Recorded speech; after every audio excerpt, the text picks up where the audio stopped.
네, 안녕하세요. 6월 15일 브리핑 전달드리도록 하겠습니다. 오늘도 외신 5개, 그리고 트위터 계정들 차트 10종 모니터링해서 우리 투자자들이 꼭 알아야 될 것들 이제 정리해 보도록 할게요. 오늘은 월요일이라서 이제 주말 사이에 터진 빅 이벤트가 있었고, 또 오늘 오전에도 좋은 소식 때문에 반등에 잘 해줬죠. 미국이랑 휴전 협정 공식 서명, 그리고 페드 소식, 그리고 유가, 코스피, 나스닥, 금, 달러 인덱스, 그리고 크립토 중요 소식들 이렇게 하나씩 체크해 보도록 하겠습니다. 먼저 뉴욕타임즈부터 보겠습니다. 미국과 이란이 휴전 협정에 합의를 했다는 내용이 나왔습니다. 내용을 보면 60일 교전 중단이고 호르무즈 해협을 재개방하고 이란 핵 프로그램 문제는 일단 나중으로 미뤘습니다. 그리고 트럼프가 호르무즈는 영구적으로 무료 통행 구역이 될 것이라는 발언도 했습니다. 여기서 중요한 게 뭐냐면 핵 문제를 아직 해결하지 않았다는 거죠. 이게 60일짜리 한시적 합의라는 거를 꼭 명심해야 되면서 이스라엘이 세부 조건 공개 안 됐다고 불만 표시하는 것도 이제 있습니다. 저의 판단은 협상 최종 확인 전까지 방어적 포지션 유지가 우선적이고 6월 19일 제네바 공식 서명이 실제로 이루어지는지 꼭 확인을 해야겠습니다. 월스트리트저널은 스페이스X IPO 이후 우주 테마 투자가 폭발적으로 늘어나고 있다는 얘기를 하고 있습니다. 위성 레이저 통신, 우주, 모빌리티 관련 스타트업들이 줄줄이 자금을 끌어모으고 있고 이게 나스닥 기술주 상승에 또 하나 동력이 되고 있기 때문에 AI와 우주 인프라가 교차하는 자산으로서 위험자산 선호 분위기가 계속 이어지고 있다라고 볼 수 있습니다. 블룸버그는 오늘 라이브 헤드라인이 미국과 이란 협의 그리고 호르무즈 개방 추가로 엔트로픽의 AI가 중국 연계 그룹이 접근했을 가능성 이렇게 다루고 있습니다. 그래서 백악관이 수출 규제를 단행하고 있다라는 내용을 다뤘네요. 이게 AI 국가 안보 이슈로 연결되면서 엔트로픽 주가나 소프트웨어 섹터에 단기 조정 압력이 올 수 있다. 라는 것까지 고려하시면 좋겠습니다. 오늘 나스닥이 올랐어도 AI 소프트웨어 쪽은 주의를 해야 되는 이유가 여기 있죠. FT는 이란 미국의 호르무즈 휴전 협정 공식 체결을 크게 다루면서 한 가지 흥미로운 표현을 썼습니다. 트럼프의 편의의 휴전이라고 표현을 했는데 핵 문제를 해결하지 않은 채 맺은 협정이기 때문에 완전한 종전이 아니라는 거죠. 그리고 월가에서는 역대 최대 펀드레이징 기조가 계속되면서 AI 경쟁이 심화되고 있다는 내용도 다뤘습니다. 저의 판단은 60일 한시적 합의이기 때문에 리스크 재점화 가능성은 항상 열려 있다.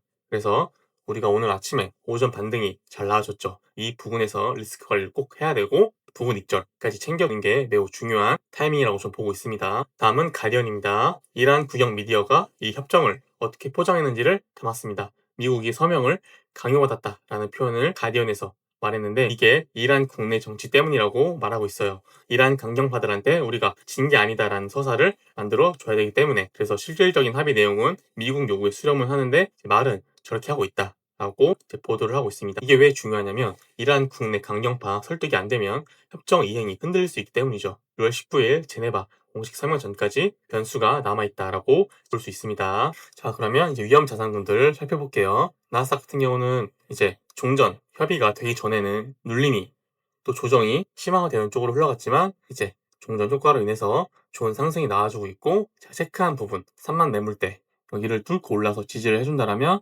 남은 상방값 채널은 제가 약간 조정을 했습니다. 그래서 32,000에서 33,000 후반까지 열려져 있다. 특히 이 부분은 피보나치 확정값으로 파동으로 계산해 볼 수 있는 차트의 구조가 나왔기 때문에 그 부분과 이제 중첩이 되기 때문에 여기까지 열어두고 우리가 볼 수 있다. 하지만 단기적으로는 쌍몰 리스크가 존재하기 때문에 이 부분에서는 단기적인 매물 소화 또는 차익 실현이 나올 수 있다.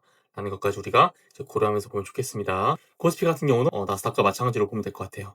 전고점을 넘길 수 있겠지만 쌍몰 리스크가 존재하고 나스닥이 받쳐줘야지만 올라갈 수 있는 코스피이기 때문에 나스닥을 먼저 중점적으로 보면서 코스피도 같이 이렇게 기준을 잡으면 좋을 것 같아요. 여러 곳에서 말하는 만스피가 가기 위해서는 일단 최종적으로 8,500에서 600 여기 사이를 지지 컨펌이 무조건 나와줘야 됩니다. 유가 같은 경우 3일봉으로 볼게요. 오늘 80달러 15센트 무려 7.27% 급락을 했습니다. 제가 말씀드렸던 대로 이 지지가 뚫리니까 강한 가속이 나왔죠. 그리고 상승 추세 부분까지 한 번에 뚫어버리는 장대 음봉이 나왔습니다. 그렇다면 다음 지지는 어디냐? 봤을 때 70달러 부분과 75달러 이 사이가 나올 수 있는데 이 부분은 일본 기준에서 제가 이제 오더블럭으로 표시해 놓은 구간입니다. 이 부분까지 떨어지면 단기적으로 반등이 나올 수 있는 구간이고 여기에서 이제 프라이스 액션을 잘 체크하는 게 중요하겠죠. 현재로서는 70달러까지 갈 수 있는 그런 기조가 열려져 있다. 그러한 확률이 높아지고 있다. 라고 우리가 보면 좋을 것 같아요. 금 같은 경우도 반등이 잘 나와주고 있습니다.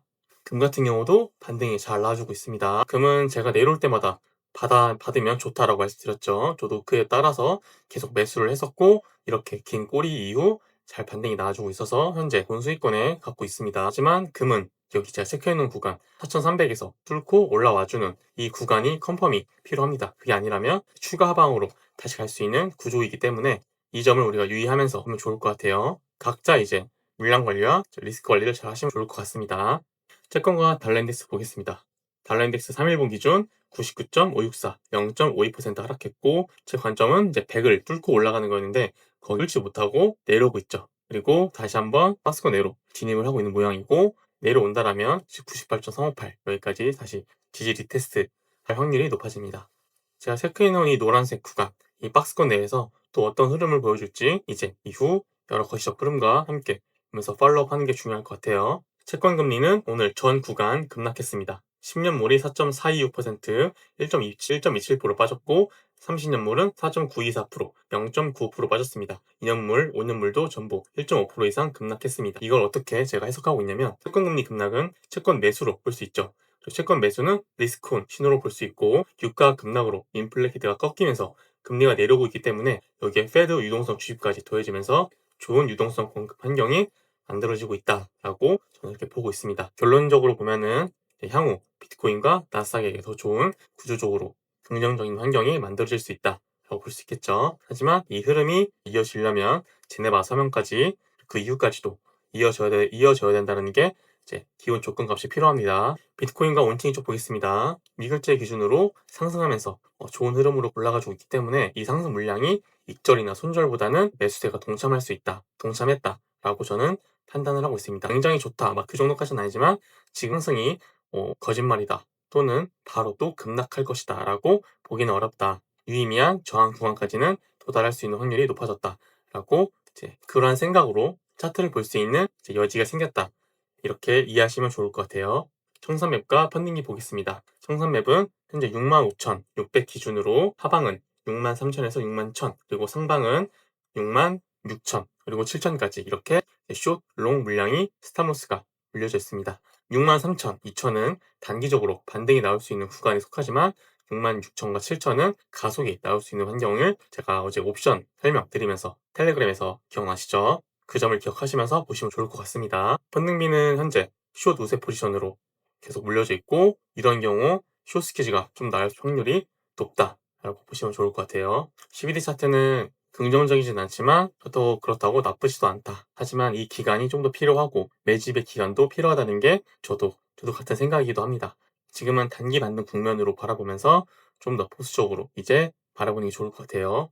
ETF는 아직 이제 월요일 집계가 안 됐기 때문에 제가 일단 오후에 저번 주 거까지 정리해서 추후에 텔레그램으로 정리해서 올려드리도록 할게요. 크립토 뉴스 보겠습니다. 첫 번째는 이란 국영 미디어의 협정 공식 확인입니다. 협상 타결이 공식적으로 되면서 트럼프의 발언만 있고 이제 이란만 미약인이었던 리스크가 이제 진짜로 해소가 되었다는 거죠. 그런 여파로 오늘 오전에 나스닥과 비트코인이 좋은 상승을 보여줬습니다. 두 번째는 루미스 의원 발언입니다. 클레이텍트 계속 제가 설명드렸죠. 명확한 규칙은 크립토 업계에 대한 특혜가 아닌 이 경제에 참여하는 모든 미국인을 위한 보호라고 루미스 의원이 발언했습니다. 이게 그리고 산업에서 이게 규제 프레임을 이제 국민 보호로 바꾸려는 루미스 의원의 이제 목적이 담겨져 있다라고 저는 보고 있고, 계속해서 이 프로젝트를 강하게 밀고 또 추진하고 있기 때문에 좋은 결과로 이제 가지 않을까라고 개인적으로 생각을 하고 있습니다. 다음은 팀 스콧 상원 의원의 클레이텍트 8월 전 통과 확정 발언을 했습니다. 퍽스 비즈니스 생방송에서 이제 다가오고 있다라고 발언을 했죠. 이건 그냥 통과될 것 같다는 게 아니라 무조건 통과시키겠다라는 의지를 이제 보여줬다라고 볼 수 있습니다. 8월 의회 휴회 전 마지막 입법 창문을 쓰겠다는 건데 개인적으로 굉장히 이제 긍정적으로 바라보고 있는 내용 중 하나입니다.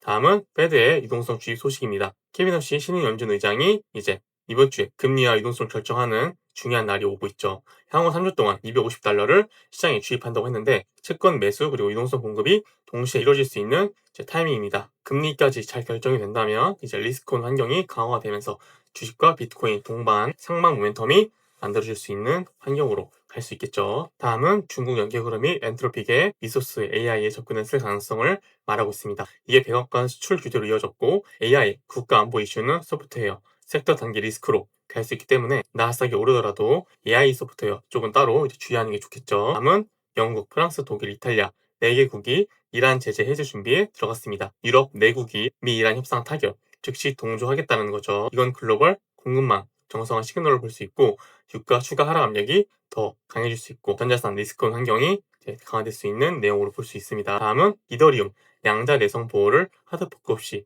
0.07달러로 구현할 수 있다는 연구가 나왔습니다. 양자 컴퓨팅이 뭔지 설명드리면 기존 컴퓨터보다 특정 연산을 수백만 배 빠르게 처리하는 기술이죠. 이론상 블록체인 암호화를 해독할 수 있다는 건데 이걸 방어하는 비용이 생각보다 훨씬 싸다라는 것을 말하고 있습니다. 이더리움 장기 가치 강화 요인으로 볼 수 있겠습니다. 다음은 리플 CEO 브래드 갈링하우스가 26년 연간 매출 10억 달러를 목표로 한다라고 이제 말했습니다. 리플 보유분을 별도로 집계한다는 수치인데 기관급 성장성을 재확인한 거고 리플 생태계 신뢰도 상승 요인으로도 볼 수 있겠죠. 다음은 중국이 엠브리지 스위프트 대왕 블록체인 결제망 정식 출시를 준비하고 있다는 내용을 밝혔습니다. 엠브리지가 뭔지 설명드리면 5개의 중앙은행이 참여한 블록체인 기반 결제 플랫폼을 말합니다. 이미 690억 달러를 처리했고 스위프트를 우회하는 국가 결제망이 되면 달러 패권에 도전할 수 있는 이제 모멘텀이 생기는 건데 달러 약세 압력 추가 요인이고 코인 같은 탈달러 자산에는 장기적으로 긍정 신호로 볼 수 있겠습니다. 오늘의 결론 설명드릴게요. 상방 시나리오는